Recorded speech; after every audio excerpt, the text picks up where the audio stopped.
Guys, good morning. Yun, so natapos na natin yung M4 from Sariaya, Quezon. Dito naman tayo sa isang gas blowback pistol na meron din problema. So, ano mo kaya? ENC. So, ENC na Glock 17, Glock 18C. Natin na yung problema. Kasi sabi ni owner, ayaw daw mag-fire. Karga mga natin. Uy, silaw.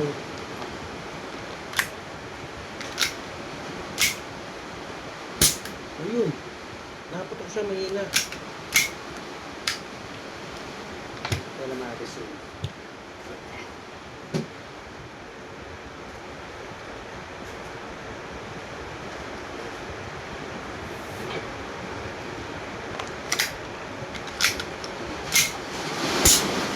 So, napakahina ng putok niya.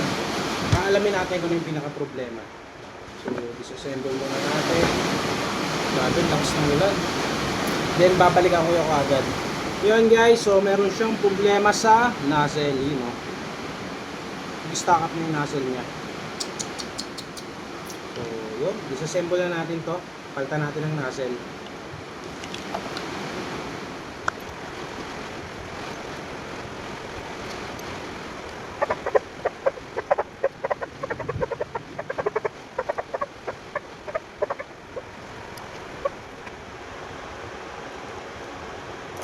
Yun guys, so nakita natin yung problema. Explain ko mamaya sa inyo. Pagganahin muna natin. So yun yung pinaka-importante.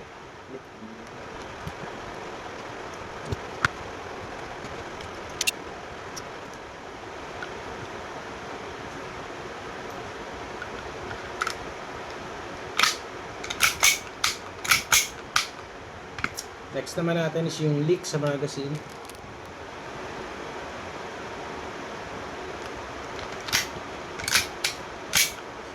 Yun. Yan, so guys, kung makikita nyo, pumuputok ko siya ng ayos. So, unang-una, dun muna tayo sa naging problema niya.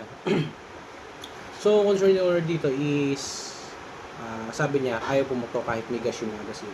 Pero pagdating dito, nung inargahan natin ng gas yung magazine, pumuputok siya kaso napakahina lang. So, makikita nyo sa unang part ng video na in-upload natin. Talagang supot yung putok niya. So, yun. Kaya chinek natin yung nozzle at doon ko nakita nasira na yung nozzle. So, paano nga ba nasira yung nozzle ni sir? So, naging dahilan sa nakikita ko is sobrang daming silicone oil. So, hanggang sa parang namagana yung valve niya sa loob, mi-stock up na. So, hindi naman totally stock up. Gumagalaw siya pero hindi na siya bumabalik ng ayos. So, yun. Since wala tayong mahanap na nozzle, nag-modify tayo ng nozzle, kumuha tayo ng nozzle ng G18, then kinuha natin yung loob, nilinis natin yung part dito, then nagpalit tayo ng panibago galing doon sa bagong nozzle. So kasi itong ENC na to, itong version na to is mahirap hanapan ng nozzle kasi hindi siya bilog, flat yung ibabaw niya, then bilog yung ilalim. So para siyang U-shape yun, so napakahirap maghanap. The next na ginawa natin is yung leak sa magazine. Although minor lang naman, gumamit lang tayo ng yung sa quantum na seal. Then airtight sealing compound, ito yung ginamit natin. So bigay ko ng client natin from Abra. So shoutout sa sir. Yun, no, napaka-effective. Nagamit ko na yung binigay mo sa akin. So yun, eto na. Test-pair na natin syempre.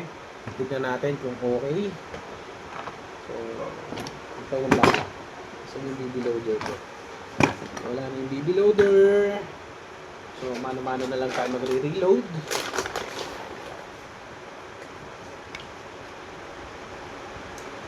Sana, dalawa.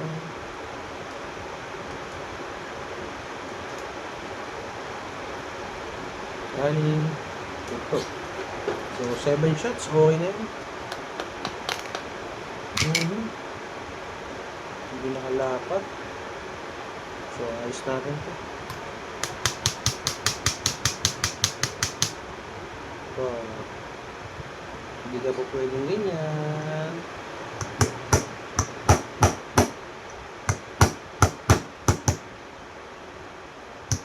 Yun. So, ayan guys, ita-test fire na natin. Paparita ko siya. Siyempre, loaded yan. Firing. Yun, napakaganda oh. Test naman natin yung full auto. Balik natin sa semi. So, lock pag walang bala. So, yun lang sir, sa owner nito, maraming salamat. At least ngayon, nagawa natin yung problema niya. So, guys, paalala sa mga naka-gas blowback airsoft, mapa-piston o rifle, okay lang naman gumamit tayo ng silicone oil or silicone spray. Pero siguraduhin natin na marunong din tayo maglinis kasi pag nasobrahan tayo sa lagay niyan, hindi yan nakakaganda sa airsoft natin. Although napipigilan yan yung wear and tear na tinatawag sa ibang parts, lalong-lalo na sa mga moving parts. Pero sa nozzle guys, hindi ko mare-recommend yan. Meron kasing iba na ginagawa is naglalagay ng silicone spray dito sa part na to. Guys, iwasan nyo yung nagat na ako. So, merong tamang paraan ng paglulubricate niyan. So, pinakamaganda niyan is aralin nyo kung paano siya i-disassemble, linisan nyo. Then, gamit kayo ng ibang oil. So, ito ang lagay na ito is gear oil lang. Pero ang laman nito is yung senior oil, yung 4-in-1 oil. So, pwede naman yun. Patakan nyo lang ng minimal drop. So, 1 to 2 drops lang, okay na. Then, pag na-lubricate na siya, yung silicone spray naman, dito yung siya lalagyan. Yung part na yan, para yung wear and tear na tinatawag is maiwasan natin. Medyo mapabagal natin yung pagkapudpod ng mga steel parts na yan. Pero sa nozzle guys, wag na wag. Especially sa barrel, wag na wag yung lalagyan. Kung nakakita kayo na naglalagay, wag nyo na lang gayahin. Hindi maganda yung magiging resulta. Yun, so next is sa magazine, pag may maintain na magazine, ingatan nyo lang bumagsak. De, yun, meron kayong makikita na gumagamit ng silicone spray dito. Although pwede naman, pero sa akin hindi ko na mare-recommend yun kasi masyadong makunat si silicone spray. Mataas ang chance na paglubog ng bulb is hindi na yung bumalik pag sumiksik sa loob ng silicone spray. Then dito, lalong-lalo rito, yan, iwasan nyo rin yung pagpatak or pag-spray ng silicone spray dito. Gamit na lang kayo ng ibang langis, or kung gagamit pa kayo ng silicone spray, minimal amount lang talaga. Then after siguro ng ilang weeks or months, double check nyo rin. Lalo pag may time na pumapalya na yung mga gas blow-up pistol nyo. Siguro, time na yun para maglinis tayo. So, sa mga first timer yon, so sa mga unang best pa lang gagamit ng mga ganito, syempre, aralin nyo muna kung paano siya linisan. Huwag tayo basta bili, then gamit, lagay ng ano-ano, pero hindi naman natin alam kung paano linisan. So, napaka-basic lang naman ang pag-disassemble ng ganito, yung paglilinis. So, unang-unang gagawin natin is, tanggalin lang natin yung magazine, kasan natin ang isa, or yung iba, ganito yung ginagawa.